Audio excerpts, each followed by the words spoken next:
Alright, on the ropes out here at No Excuse Gym. I'm with the boxer Rianna Rios. What's good? What's going on? How you doing? Currently 3-0 as a professional. Yep. We'll be fighting again May 15th? 14th. 14th. May 14th. Yep, here at the Rose Cross.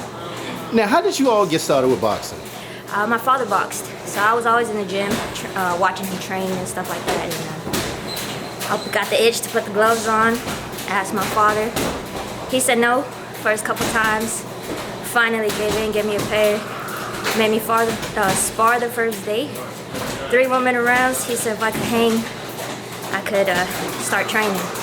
Here we are, 17 years later. So. Now, let me ask you, when you first got involved with the sport, how many girls at the time were involved in the sport? There wasn't very many. Maybe about 3 or 4 of us in the area where I grew up. So we were fighting each other every couple weeks, same girl. We were sparring together, just to get the experience and the rounds in. As you were coming up and coming along, who was someone that you looked up to as far as women boxing? I'm from Texas, so Ann Wolf, she was based out of Houston, Texas, and I saw her fights a couple of times. Not the full fights, but like clips here and there. My father would show me, and I actually saw her coaching back in Houston and like amateur shows and stuff like that. So I followed her a lot, but the first Olympic team, Marlon Esparza, Queen Underwood, Clarissa Shields, grew up with Clarissa in the amateurs. So just women like that, pioneers, Tyresha Douglas from out here, Christina Cruz, she's still boxing, just a lot of, mainly amateurs growing up watching, but not too many pros. Let me ask you, because you say you're from Texas. I am. What actually brought you to this area? Military. So my wife is stationed out in D.C. And we moved out here almost 4 years ago, I think. It'll be 4 years in June. So we moved out here, had to find a gym to train in and stuff like that. So. Now, how did you get involved with Team No Excuse Gym and Lamont Roach? Lamont Jr., we're about the same age, so I remember him from the amateurs. And we grew up together, so I would always see, Team No Excuse at national tournaments, ringside, JOs, USA Nationals, things like that. So I reached out to him. He gave me his father's information, and first day I walked in, I knew it was going to be home, and we were going to work together. I want to talk about something. You were getting some sparring rounds in. I see, man, it is. There's no easing off. It's really like you're almost in a match kind of feel like to me up in there. Did it feel like to you? Yeah. I mean, they're young killers, so gotta be on my P's and Q's with them. They're sharp, nationally ranked. Jordan's national champion, should be on Team USA right now. That's another conversation. But he's up there. Asandre, they're all young killers and future national world champions. So gotta keep up. Now let me ask you: are you still involved with the military actively right now, or just no? I'm reserves? out now. Oh, you're out. I'm completely out here, focusing on boxing and school. Now let me ask you, man, what's one of the toughest things you had to deal with in pursuing your career as a boxer? That many people might not understand for women who are involved with the sport. As a pro, there's not a lot of opportunities for us unless you're signed to the zone top rank or go to bar, So my coach Vermont, he's, as my manager, he's having to knock some doors down to give me these opportunities. So luckily he started his own promotion to get me fights and stuff like that. But that's probably the hardest thing is being a woman in this sport. Now, when you see someone in a situation like Amanda Serrano, for many years, very much underpaid for what she does, one of the best in the sport, if not very close to the top of the sport of the game right now. Right. 6, 7 time, different weight class, She should be the highest, she one a of killer. the highest paid. She should be, but that's just to say, as a woman, you got to work 2, 3 times as hard. It's not easy. Boxing's not easy, period. So being a woman just makes it hard.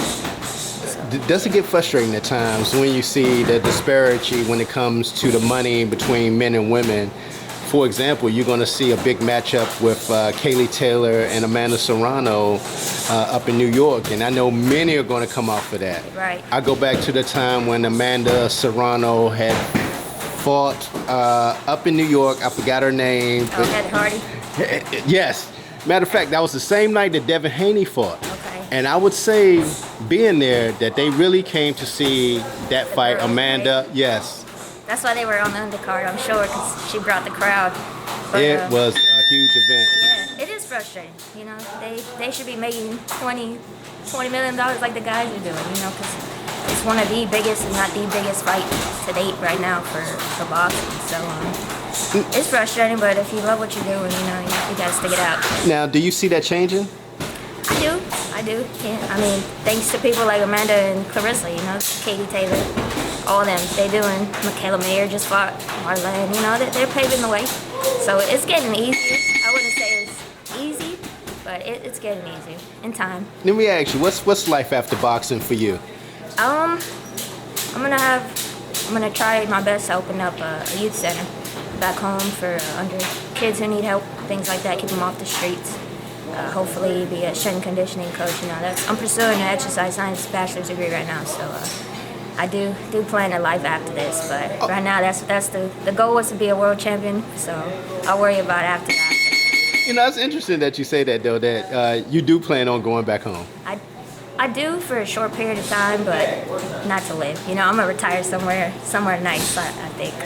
Close to the water. So yeah, you already know somewhere hot. No winters, things like that. But as of right now, just going with the flow, taking one fight at a time. You know, speaking of that, one fight at a time, you know, the goal is to be a world champion, correct? Right. How hard is it to move up the ladder as far as rankings in a sport for women boxing? It's not hard at all right now. If you pay attention to women's boxing, there's champions who are like 5-0, 6-0 maybe. Like, it's not hard, especially in my weight class. And you currently fight at which weight? I was fighting at 118, moving down to 115. 115, okay. Yeah, but it's not hard. You just got to get the fights in, experience. Coming out of the amateurs with an extensive amateur background, you know, I had try to change into a little amateur style, so learning to sit back down on my punches and take my time and things like that. Now, you were part of USA Boxing at one point? I was. Yeah. Now, what's your thoughts on how things are going with USA Boxing, and as far as, let me see, I have to be correct about this. Without being politics involved. Right. Yeah, I'll just say that.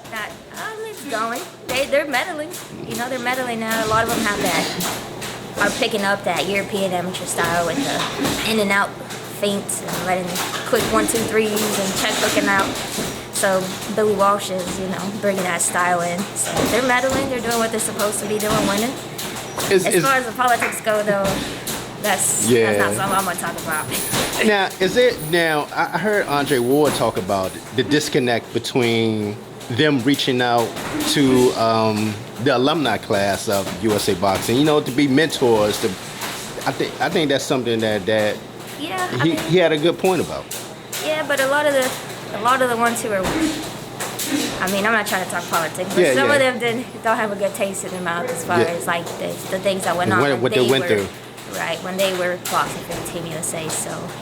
Well, you definitely hear that a lot. I mean, it comes with the sport. Yeah. Right, you know, so some of them turned pro because they didn't like what was going on, or they weren't getting the decisions they thought they should be getting, or they were winning but not getting their spot on the team. So I think it's a lot of that as to why they don't reach out to some.